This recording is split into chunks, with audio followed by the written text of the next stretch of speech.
Friends, आपका बहुत बहुत स्वागत है मेरे इस यूट्यूब चैनल एग्ज़ाम की तैयारी में, जहां आज हम इतिहास से जुड़े कुछ क्वेश्चन देखेंगे। इसके पहले भी मैंने कई वीडियो बनाकर रखी हैं, आप उन्हें ज़रूर देखें। आइए शुरू करते हैं। हमारा पहला क्वेश्चन है कि आर्य कब भारत आए थे। तो देखिए, आर्य भारत आए थे 1500 से 1000 ईस्वी पूर्व। ठीक है, और ये भारत में आकर सप्त सैंधव देश में जाकर बस गए थे। सप्त सैंधव प्रदेश है, यहाँ पर आकर ये बस गए थे। इनके जो विस्तार की बात करें तो इनका विस्तार जो गंगा नदी का क्षेत्र है वहाँ तक था। साथ ही ये कहाँ से आए थे, अगर क्वेश्चन आता है तो ये हमारे यहाँ मध्य एशिया से आए थे। ठीक है, आइए सेकंड क्वेश्चन की तरफ चलते हैं। सेकंड क्वेश्चन है हमारा, आर्य लोग भारत में कहाँ से आए थे। अभी हमने पढ़ा है आर्य लोग भारत में आए थे मध्य एशिया से। ठीक है, मध्य एशिया से आर्य हमारे भारत में आए थे, जिसे हम कैस्पियन सागर भी कहते हैं। ठीक है, कैस्पियन सागर के आसपास ये सबसे ज़्यादा मान्यता दी है किसने, मैक्स मूलर ने, क्योंकि मैक्स मूलर का कहना है कि जो भारत में आर्य आए थे ये मध्य एशिया से आए थे। इसे सबसे ज़्यादा मान्यता मैक्स मूलर ने दी है। नेक्स्ट क्वेश्चन है हमारा कि आर्य भारत में किस रूप में आए थे। तो देखिए, आर्य जो भारत में आए थे इनके कई कारण थे, जैसे कि इन्होंने चारागाहों की खोज के लिए आए थे। साथ ही इनका जो जनसंख्या वृद्धि था ये भी एक कारण था। ठीक है, जनसंख्या वृद्धि ये भी एक कारण था। उनमें से एक कारण था आक्रमणकारी। ये जो मध्य एशिया से आए थे, ये कहाँ से आए थे, मध्य एशिया, कैस्पियन सागर के आसपास का जो क्षेत्र है। इन्होंने दो तरीके के रास्ते अपनाए, एक तो पूरब वाला और एक पश्चिम वाला। तो जो पूरब की ओर बढ़ते हुए ये आए अफ़गानिस्तान, और अफ़गानिस्तान से आए हमारे भारत। जो हमारे भारत के स्थानीय लोग थे, स्थानीय लोगों के साथ इन्होंने युद्ध किया और युद्ध करके अपना सामंत जमा लिया। ठीक है, और अपना निवास स्थान भी बना लिया। आइए नेक्स्ट क्वेश्चन की तरफ चलते हैं। नेक्स्ट क्वेश्चन है हमारा, निम्नलिखित में से कौन सा वेद सबसे प्राचीन है। तो आपको बताना है सबसे प्राचीन वेद कौन सा है। देखिए, सबसे प्राचीन वेद हमारा ऋग्वेद है, जो कि 1500 से 1000 ईसा पूर्व तक माना जाता है। और ये सामवेद, यजुर्वेद और अथर्ववेद, ये तीनों उत्तर वैदिक काल के समय के माने जाते हैं। ठीक है, उत्तर वैदिक काल के समय के माने जाते हैं। सबसे प्राचीन अगर वेद की बात की जाती है तो सबसे प्राचीन वेद है हमारा ऋग्वेद। आइए नेक्स्ट क्वेश्चन की तरफ चलते हैं। नेक्स्ट क्वेश्चन है हमारा, ऋग्वेदिक आर्य किस भाषा का प्रयोग करते थे। तो देखिए, ऋग्वेदिक आर्य संस्कृत भाषा का प्रयोग करते थे। इसमें जितने भी ग्रंथ लिखे गए हैं वो सब संस्कृत भाषा में ही लिखे गए हैं। आइए नेक्स्ट क्वेश्चन है हमारा, ऋग्वेद में सबसे पवित्र नदी का जिक्र मिलता है, वो कौन सी है। तो देखिए, ऋग्वेद में जो सबसे पवित्र नदी का जिक्र है वो है सरस्वती। नदियों में श्रेष्ठ, इसको कई नाम दिए गए हैं, जैसे नदियों में श्रेष्ठ या नदीनतमा कौन सी नदी है हमारी, सरस्वती। साथ ही इसे नदियों की माता भी कहा गया है। नदियों की माता या सिंधु माता कौन सी है, तो वो भी हमारी कौन सी है, सरस्वती। ठीक है, आइए नेक्स्ट क्वेश्चन की तरफ चलते हैं। नेक्स्ट क्वेश्चन है हमारा, शास्त्रीय संगीत के सिद्धांत की विवेचना की गई है। तो देखिए, शास्त्रीय संगीत की सिद्धांत की जो विवेचना की गई है वो सामवेद में की गई है। सामवेद में बहुत से ऋग्वेद से मंत्र लिए गए हैं, लेकिन जब हमारे यहाँ पर कोई यज्ञ का अवसर हुआ तो यज्ञ के अवसर में इन मंत्रों का उच्चारण गाकर किया गया। ठीक है, और जो मंत्रों का उच्चारण करने वाले हैं, यानी मंत्रों का जो उच्चारण करते हैं, अगर क्वेश्चन आता है उन्हें क्या कहते थे, तो उन्हें कहते थे उद्गाता। ठीक है, उद्गाता। तो आइए नेक्स्ट क्वेश्चन की तरफ चलते हैं। नेक्स्ट क्वेश्चन है हमारा, सूची 1 और 2 को सही सुमेलित करना है। तो देखिए, ब्राह्मण किससे जुड़े थे, क्या शिक्षा संबंधी समस्याओं से, जी नहीं। अवेस्ता के साथ भाषा में समानता नहीं, वैदिक कार्यों के संपादन की विधि का वर्णन। तो देखिए हमारा ऑप्शन से दिख रहा है कि फर्स्ट का थर्ड है, यानी हमारा बी ऑप्शन सही है। जो ब्राह्मण थे वो वैदिक कार्यों के संपादन की विधि का वर्णन ब्राह्मण करते हैं, ठीक है, यानी ब्राह्मण के बारे में बताया गया है। उपनिषद हमारा शिक्षण संबंधी जो समस्याएं हैं उनके बारे में वर्णन करता है। अथर्ववेद जो जनसाधारण के रीति रिवाज है उनकी व्याख्यान की गई है। और ऋग्वेद में अवेस्ता के साथ भाषा में समानता बताई गई है, ठीक है। अगर आपसे क्वेश्चन आता है कि जादू टोना के बारे में किसके बारे में बताया गया है, जादू टोना या चिकित्सा इत्यादि की जानकारी हमें किससे मिलती है, तो ये हमें मिलती है अथर्ववेद से, ठीक है। आइए नेक्स्ट क्वेश्चन की तरफ चलते हैं। नेक्स्ट क्वेश्चन है हमारा, वैदिक युग के लोगों द्वारा सर्वप्रथम किस धातु का प्रयोग किया गया था। तो देखिए जो वैदिक युग के लोग थे उनके द्वारा सबसे पहले तांबा धातु का प्रयोग किया गया था।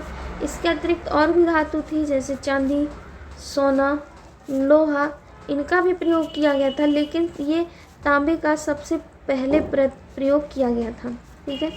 नेक्स्ट क्वेश्चन है हमारा, ब्राह्मणवाद जिसे कि आज एक श्रेष्ठ वर्ग के रूप में समझा जाता है कि जड़ें थीं, यानी सबसे ज़्यादा ब्राह्मणवाद के बारे में किस में मिलता है, तो वो है ईसा युग की आरंभिक शताब्दियों में, ठीक है। उत्तर वैदिक काल में अगर हम बात करें, उत्तर वैदिक काल में वर्ण व्यवस्था यानी ब्राह्मण क्षत्रिय के बारे में ये इसके बारे में ज़्यादा इसकी जड़ें पनप नहीं पाई थी, यानी उस समय वर्ण व्यवस्था की ज़्यादा व्यवस्था नहीं थी। लेकिन अगर हम ब्राह्मणवाद की बात करें तो ये लगभग 200 ईसा पूर्व से 200 ईसी पूर्व में इसमें आरंभिक शताब्दियों में ही ये स्पष्ट हो जाता था, ठीक है। आरंभिक शताब्दियों में इसके बारे में स्पष्ट हो गया है। नेक्स्ट क्वेश्चन है हमारा, प्राचीन हिंदू विधि का लेखक किसको कहा जाता है। तो देखिए प्राचीन हिंदू विधि का लेखक कहा जाता है, मनु को कहा गया है, ठीक है। जो मनु ने कृति लिखी है मनु स्मृति, ठीक है, ये मनु स्मृति इन्होंने कृति लिखी है, यानी इन्होंने इसकी रचना की है, जिसे प्राचीन हिंदू विधि का सबसे प्राचीनतम स्रोत भी माना गया है। अगर क्वेश्चन आता है कि हिंदू विधि का सबसे प्राचीनतम स्रोत कौन सा है, तो वो है मनुस्मृति, और मनुस्मृति को किसने लिखा है, मनु ने लिखा है, ठीक है। नेक्स्ट क्वेश्चन है हमारा, हिंदू विधि पर एक पुस्तक मिताक्षरा किसने लिखी है।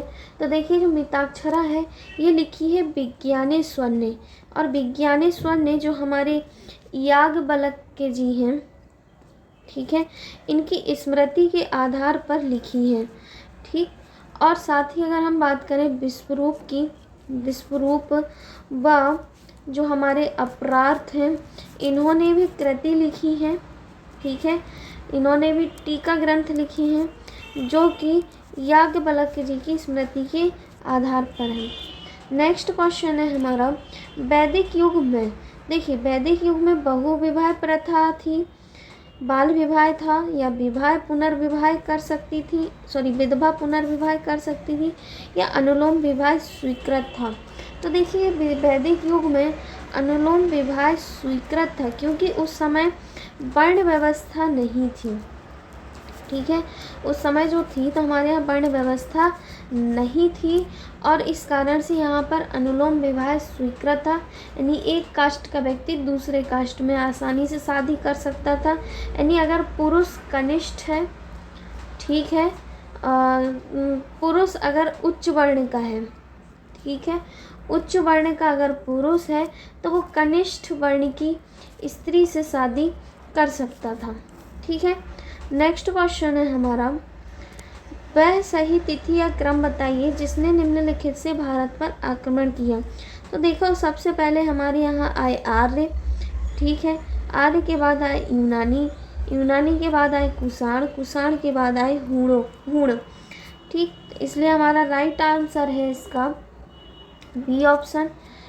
ठीक है, अगर हम यही क्वेश्चन करें कि आर्य भारत में कब आए थे, तो देखिए आर्य हमारे यहाँ पर आए थे 1500 से लगभग 1000 ईसा पूर्व। ठीक है, और यूनानी की बात करें और यूनानियों का आगमन काल माना गया है 326 ईसा पूर्व से 325 ईसा पूर्व तक।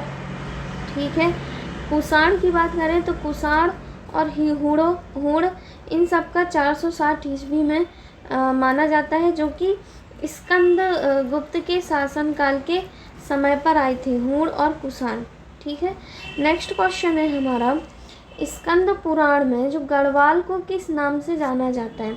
तो देखिए स्कंद पुराण में गढ़वाल को केदार खंड के नाम से जाना गया है। ठीक है, अगर आपसे क्वेश्चन किया जाता है कि कुमाऊं को किस क्षेत्र के नाम से जाना जाता था, तो देखिए कुमाऊं को कहा गया है मानस खंड। ठीक है, मानस खंड नाम से।